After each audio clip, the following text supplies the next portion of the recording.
Tafsir fi Zilalil Quran karya Asy-Syahid Said Qutb, terjemahkan oleh Datuk Yusof Zaki. Semoga Allah memberkati beliau. Selepas huraian secara umum ayat-ayat 40 hingga 74, marilah kita ikuti huraian Nas Al-Quran yang terperinci pada ayat-ayat tersebutnya. Tafsiran ayat 40 hingga 46. Wahai Bani Israel, kenangilah kamu segala nikmat yang telah aku kurniakan kepada kamu, dan sempurnakanlah perjanjian kamu denganku, supaya aku sempurnakan perjanjianku dengan kamu, dan takutlah kepadaku sahaja, dan berimanlah pada kitab yang telah kuturunkan, Al-Quran, yang mengesahkan kitab yang ada pada kamu, dan janganlah kamu menjadikan orang yang pertama mengingkarkannya, dan janganlah kamu membeli ayat-ayatku dengan harga yang murah, dan bertakwalah pada aku sahaja. Dan janganlah kamu kelirukan yang benar dengan yang batil, dan janganlah kamu sembunyikan yang benar sedangkan kamu mengetahui. Dan dirikanlah solat, dan tunaikanlah zakat, dan rukuklah bersama orang-orang yang rukuk. Patutkah kamu menyuruh orang lain berbuat kebaikan, dan kamu lupakan diri kamu sendiri? Sedangkan kamu membaca kitab Taurat, apakah tidak kamu berfikir? Dan pohonlah pertolongan dari Allah dengan bersabar dan mendirikan solat. Sesungguhnya solat itu amat berat, melainkan bagi orang-orang yang khusyuk, iaitu mereka yang yakin bahawa mereka akan menemui Tuhan mereka, dan bahawa mereka akan kembali kepadanya. Ayat 40 ke ayat 46. Pengkaji sejarah Bani Israel akan kagum dengan nikmat-nikmat yang begitu banyak yang dikurniakan Allah kepada mereka, dan dengan kekufuran mereka yang keji yang berulang-ulang dilakukan mereka sebagai balasan terhadap nikmat-nikmat itu. Di sini Allah mengingatkan mereka secara umum terhadap nikmat-nikmatnya yang telah dikurniakan kepada mereka, iaitu sebelum memperincikan setengah-setengahnya di dalam ceraian-ceraian ayat-ayat selanjutnya. Tujuan Allah mengingatkan mereka dengan nikmat-nikmat itu ialah untuk menyeru mereka supaya mereka menunaikan perjanjian mereka dengan Allah, agar Allah menyempurnakan dan melimpahkan lagi nikmat-nikmatnya ke atas mereka. Wahai Bani Israel, kenangilah kamu segala nikmat yang telah aku kurniakan kepada kamu, dan sempurnakanlah perjanjian kamu denganku, supaya aku sempurnakan perjanjianku dengan kamu. Ayat 40. Maksud perjanjian Allah dengan manusia. Apakah maksud perjanjian yang disebutkan itu? Adakah perjanjian pertama, iaitu perjanjian Allah dengan Adam yang tersebut dalam ayat ini? Dan jika datang kepada kamu hidayah dariku melalui para rasul, maka ingatlah sesiapa yang mematuhi hidayahku, maka tidak ada sebarang ketakutan terhadap mereka, dan tidak pula mereka akan berduka cita. Ayat 48. Dan orang-orang yang kafir dan mendustakan ayat-ayat kami, merekalah penghuni-penghuni neraka yang kekal abadi. Ayat 39. Atau yang dimaksudkan ialah perjanjian kauni yang mendahului perjanjian Allah dengan Adam, iaitu perjanjian yang terjalin di antara fitrah manusia dengan Allah penciptanya, di mana manusia berjanji mengenal Allah dan menumpukan ibadat kepadanya sahaja, dan tidak mempersekutuinya dengan sesuatu apa. Perjanjian ini tidak memerlukan apa-apa penjelasan dan apa-apa dalil, kerana fitrah manusia itu sendiri bertawajuh kepada Allah dengan kecintaan laduninya yang semula jadi, dan tiada sesuatu yang dapat menghalangkan tawajuh ini kecuali kesesatan dan penyelewengan sahaja. Atau yang dimaksudkan ialah perjanjian khas yang dijanjikan Allah kepada Ibrahim, datuk kepada Israel, iaitu Nabi Yakub, yang akan diterangkan di dalam ayat yang berikut. Dan kenangilah ketika Allah menguji Ibrahim melaksanakan perintah-perintahnya, lalu disempurnakannya. Allah berfirman, "Wahai Ibrahim, sesungguhnya aku lantikkan engkau menjadi pemimpin umat manusia." Ibrahim memohon, "Lantikkan juga zuriat keturunanku." Jawab Allah, "Janjiku ini tidak mencakupi orang-orang yang zalim." Ayat 124 surah Al-Baqarah. Atau yang dimaksudkan ini ialah perjanjian khas yang diikatkan Allah dengan Bani Israel dengan mengangkatkan Tur ke atas mereka, menyuruh mereka mematuhi perjanjian itu dengan teguh, dan akan diterangkan nanti di dalam pusingan ini. Sebenarnya semua perjanjian ini pada intisarinya merupakan satu perjanjian saja, iaitu perjanjian di antara Allah dengan hamba-Nya supaya hati mereka mematuhi perintah Allah dan menyerahkan seluruh diri mereka kepadanya. Inilah intisari agama yang tunggal. Inilah intisari agama Islam yang dibawa oleh para rasul.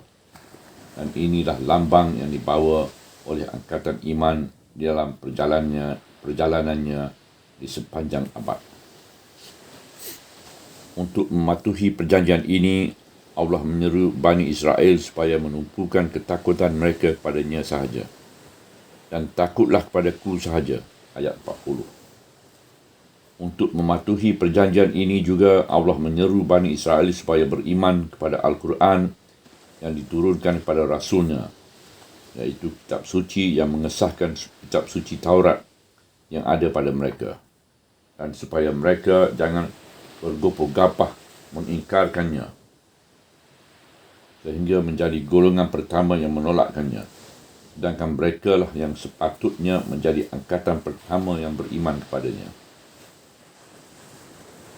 Dan berimanlah kepada kitab yang telah turunkan Al-Quran yang mengesahkan kitab yang ada pada kamu, dan janganlah kamu menjadi orang yang pertama mengingkarkannya. Ayat 41. Islam, agama dan perjanjian lanjutan Allah yang terakhir. Agama Islam yang dibawa oleh Muhammad SAW tiada lain melainkan satu agama yang sama, yang kekal. Beliau telah membawa agama ini dalam bentuknya yang terakhir. Oleh itu, Islam merupakan lanjutan dari agama Allah dan perjanjian Allah sejak angkatan manusia yang pertama di bumi ini. Islam mengumpulkan di bawah sayapnya intisari pengajaran yang silam dan memimpin umat manusia dalam segala urusan hidup mereka yang akan datang. Islam menyatukan di antara perjanjian lama, Taurat, dengan perjanjian baru, Al-Injil, di samping menambahkan peraturan dan pengajaran yang dikehendaki Allah yang akan membawa kebaikan kepada umat manusia di masa depan mereka yang panjang itu. Dengan demikian, Islam menyatu padukan seluruh umat manusia sebagai saudara yang bermesra dan berkenal-kenalan satu sama lain, dan seluruhnya bertemu di atas perjanjian Allah dan agama Allah. Mereka tidak berpecah belah pada berbagai-bagai puak dan golongan, berbagai bangsa dan kaum. Malah seluruh mereka bertemu selaku hamba Allah yang berpegang teguh dengan janji Allah yang tidak pernah berubah sejak permulaan hayat di bumi ini. Allah melarang Bani Israel menjadikan penolakan mereka terhadap Al-Quran yang diturunkan untuk mengesahkan kitab suci yang ada pada mereka itu sebagai perbuatan membeli dunia dengan akhirat. dan mengutamakan kepentingan mereka yang tertentu, terutama golongan ketua-ketua agama mereka yang takut menganut Islam kerana bimbangkan hilangnya kedudukan keketuaan mereka yang mendatangkan berbagai manfaat dan pendapatan. Allah menyeru mereka supaya takut dan bertakwa pada Allah sahaja. Dan janganlah kamu membeli ayat-ayatku dengan harga yang murah dan bertakwalah kepada aku sahaja. Ayat 41. Harta dan pendapatan kebendaan duniawi semuanya merupakan adat ketamakan kaum Yahudi dari sejak zaman purba lagi. Mungkin juga maksud larangan di sini ditujukan kepada hasil pendapatan yang dipungut oleh ketua-ketua mereka dari bayaran perkhidmatan agama dan fatwa-fatwa yang bohong dan pengubahan hukum-hukum supaya hartawan-hartawan dan pembesar-pembesar mereka terlepas dari hukuman-hukuman sebagaimana diterangkan di dalam surah-surah yang lain. Juga usaha mereka hendak mengekalkan hak-hak dan kuasa ini di tangan mereka yang menghalangkan seluruh kaum mereka dari menganut Islam yang akan menghilangkan kepimpinan dan keketuaan mereka. Tetapi seluruh dunia ini, sebagaimana kata setengah-setengah sahabat dan tabi'un ketika mentafsirkan ayat ini, adalah harga yang sedikit jika dibandingkan dengan harga keimanan kepada ayat-ayat Allah dan dengan balasan iman di akhirat di sisi Allah. Ayat yang berikut mengingatkan ketua-ketua agama mereka terhadap perbuatan mencampur adukkan di antara kebenaran dengan kepalsuan dan menyembunyikan kebenaran dengan tujuan menimbulkan kekacauan fikiran di dalam masyarakat Islam, menaburkan keraguan dan menyebabkan keadaan yang kelam kabut. Dan janganlah kamu kelirukan yang benar dengan yang batil. Dan janganlah kamu sembunyikan yang benar sedangkan kamu mengetahui. Ayat 42. Orang-orang Yahudi telah melakukan perbuatan mencampur adukkan di antara kebenaran dengan kepalsuan dan menyembunyikan kebenaran pada setiap kesempatan yang diperolehi mereka, bagaimana dihuraikan oleh Al-Quran di dalam berbagai-bagai surahnya. Mereka selama-lamanya bertindak selaku pembuat fitnah, pencetus kekacauan di dalam masyarakat Islam dan pengacau keamanan di dalam barisan Islam. Berbagai-bagai contoh dari kegiatan mereka yang mengelirukan barisan orang-orang Islam itu akan diterangkan kelak. Kemudian ayat yang berikut menyeru mereka supaya bergabung dalam angkatan iman, menyertai barisan muslimin, mengerjakan ibadat-ibadat yang dipadukan Allah dan meninggalkan sikap pengasingan diri dan fanatik perkauman yang keji itu yang menjadi sifat terkenal kaum Yahudi sejak zaman purba.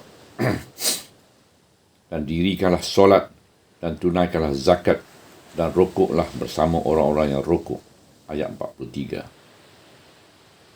Kemudian ayat yang berikut mengecamkan mereka, terutama ketua agama mereka yang bertindak selaku pendakwah kepada keimanan berdasarkan kedudukan mereka sebagai ahli kitab yang hidup dalam kalangan kaum musyrikin Arab. Sedangkan dalam waktu yang sama, mereka menghalang kaum mereka dari beriman kepada agama Allah yang membenarkan agama mereka yang lama itu. Patutkah kamu menyuruh orang lain berbuat kebaikan dan kamu lupakan diri kamu sendiri, sedangkan kamu membaca kitab Taurat? Apakah tidak kamu berfikir? Ayat 44. Walaupun ayat ini pada asalnya membicarakan keadaan yang berlaku di kalangan Bani Israel di zaman dahulu, tetapi saranannya tetap kekal ditujukan kepada hati umat manusia seluruhnya dan ahli-ahli agama khususnya. Ia bukan hanya ditujukan kepada sesuatu kaum atau sesuatu generasi manusia sahaja. penyakit ahli-ahli agama. Penyakit ahli-ahli agama apabila agama telah menjadi suatu profession atau perniagaan, bukannya akidah hangat yang memberi motivasi. Ialah mereka bercakap lain di mulut, lain di hati. Mereka menyuruh orang ramai berbuat kebaikan, tetapi mereka sendiri tidak melakukannya. Mereka menyeru orang ramai kepada ketaatan, tapi mereka sendiri abaikannya. Mereka mengubahkan kalam Allah dari tempatnya yang sebenar. Mereka menakwilkan nas-nas yang tegas kerana tujuan kepentingan dan hawa nafsu. Mereka mengadakan fatwa-fatwa dan takwilan-takwilan yang mungkin pada lahirnya sesuai dengan nas-nas yang zahir. Sedangkan pada hakikatnya ia bertentangan. Mereka berbuat begitu dengan tujuan untuk membela kepentingan-kepentingan dan kehendak-kehendak hartawan-hartawan atau orang-orang yang berkuasa sebagaimana dilakukan oleh ketua-ketua agama Yahudi. Aktiviti berdakwah pada kebaikan di samping tindakan yang bertentangan dengan kebaikan yang ditunjukkan oleh pendakwah-pendakwah itu sendiri merupakan suatu penyakit yang menimbulkan keraguan di hati orang ramai, bukan sahaja terhadap para pendakwah itu, malah terhadap dakwah-dakwah itu sendiri. Ia menggoncangkan hati orang ramai dan fikiran-fikiran mereka kerana mereka mendengar kata-kata yang indah tetapi melihat tindak tanduk yang buruk. Mereka kebingungan di antara kata-kata dan perbuatan yang bertentangan itu. Di sini malaplah obor yang dinyalakan oleh akidah dalam jiwa mereka dan padamlah di dalam hati mereka nur yang dinyalakan oleh keimanan. Mereka tidak lagi percaya kepada agama setelah hilangnya kepercayaan mereka terhadap ahli-ahli agama.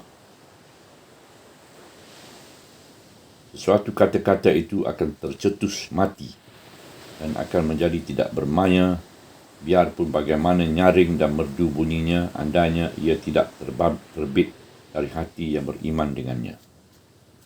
Dan seseorang itu tidak akan beriman dengan apa yang dikatakan olehnya, melainkan dirinya sendiri bertukar menjadi terjemahan hidup pada perkataan yang diucapkan olehnya, atau apa yang dituturkan olehnya menjelma menjadi kenyataan yang dapat dilihat. Di waktu ini barulah perkataan itu dipercayai oleh orang ramai, walaupun perkataan itu tidak mempunyai bunyi yang nyaring dan kilauan yang menarik.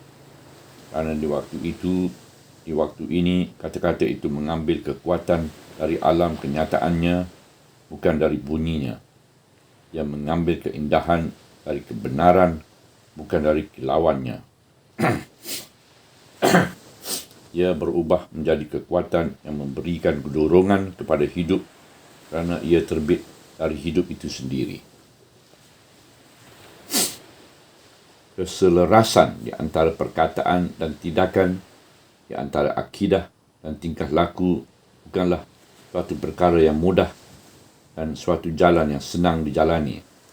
Malah ia memerlukan kepada latihan, perjuangan dan usaha yang gigih. Ia memerlukan kepada perhubungan dengan Allah, pada pertolongan dan hidayahnya, kerana suasana-suasana kehidupan, keperluan-keperluan dan tekanan-tekanannya seringkali membawa seseorang yang berada di alam kenyataan berpisah dari dasar-dasar yang dipegang di dalam hati nuraninya, atau dari dasar-dasar yang ia dakwahkan orang lain supaya berpegang dengannya. Individu manusia yang fana ini adalah lemah selama ia tidak berhubung dengan kekuatan ilahiyah yang kekal, biarpun bagaimana kuatnya sekalipun. Kerana kekuatan-kekuatan kejahatan, kezaliman dan kesesatan adalah lebih kuat darinya. Ia mungkin berjaya mengatasi kekuatan-kekuatan itu sekali demi sekali, tetapi di saat-saat dia dilanda kelemahan, dia akan tewas dan jatuh yang menyebabkan dia kerugian masa silamnya, masa kininya dan masa depannya. Tapi apabila dia mencari perlindungan dan berpegang dengan kekuatan azali dan abadi, maka dia akan menjadi lebih kuat dari segala kekuatan yang lain. Dia menjadi kuat untuk melawan nafsu, melawan hawa nafsu dan kelemahannya, dan kuat untuk menghadapi keperluan-keperluan dan tekanan-tekanannya, dan kuat untuk menghadapi orang-orang kuat yang menentangnya. Oleh sebab itulah Al-Quran menyuruh kaum Yahudi yang mula-mula dihadapinya dan secara tidak langsung pula menyuruh semua manusia supaya mencari pertolongan dengan bersabar dan mendirikan solat. Al-Quran menuntut kaum Yahudi supaya mengutamakan kebenaran yang diketahui mereka dari kedudukan istimewa yang dinikmati mereka di Madinah dan dari harga yang sedikit, sama ada berupa bayaran-bayaran di atas perkhidmatan keagamaan ataupun berupa kekayaan dunia seluruhnya, juga supaya mereka bergabung di dalam angkatan iman kerana mereka sendiri berdakwah kepada orang ramai supaya beriman. Semuanya ini memerlukan kekuatan, keberanian, keikhlasan dan pertolongan dari sifat sabar dan dari amalan mendirikan solat. Dan pohonlah pertolongan dari Allah yang bersabar dan mendirikan solat. Sesungguhnya perkara itu amat berat, melainkan pada orang-orang yang khusyuk. Ayat 45. Iaitu mereka yang yakin bahawa mereka akan menemui Tuhan mereka dan bahawa mereka akan kembali kepadanya. Ayat 46. Biasanya ganti nama damir pada kata-kata sesungguhnya itu.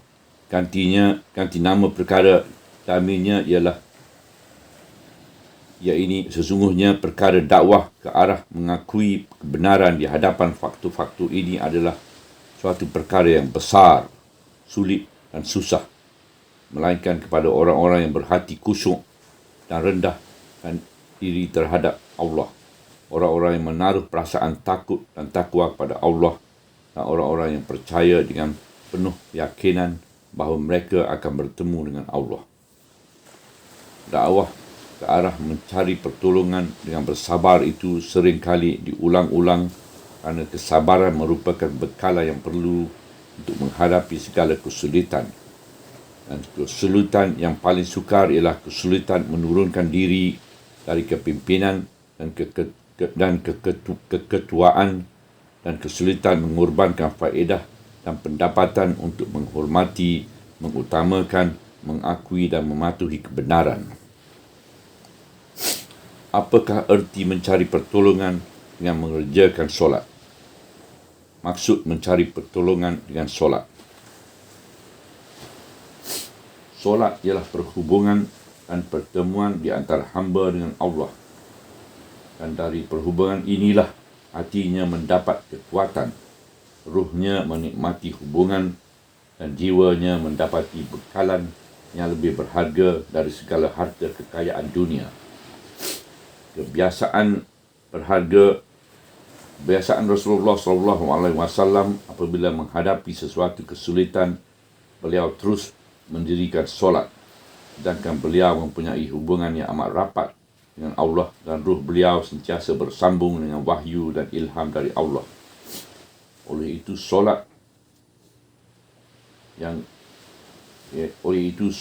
menjadi mata air yang melimpah ruah ini dapat ditimba oleh setiap orang mukmin yang berkehendak pada bekalan di dalam perjalanan, berkehendakkan air untuk menghilangkan dahaga di hari yang panas, berkehendakkan bantuan ketika putus bantuan, dan berkehendakkan modal ketika kehabisan modal.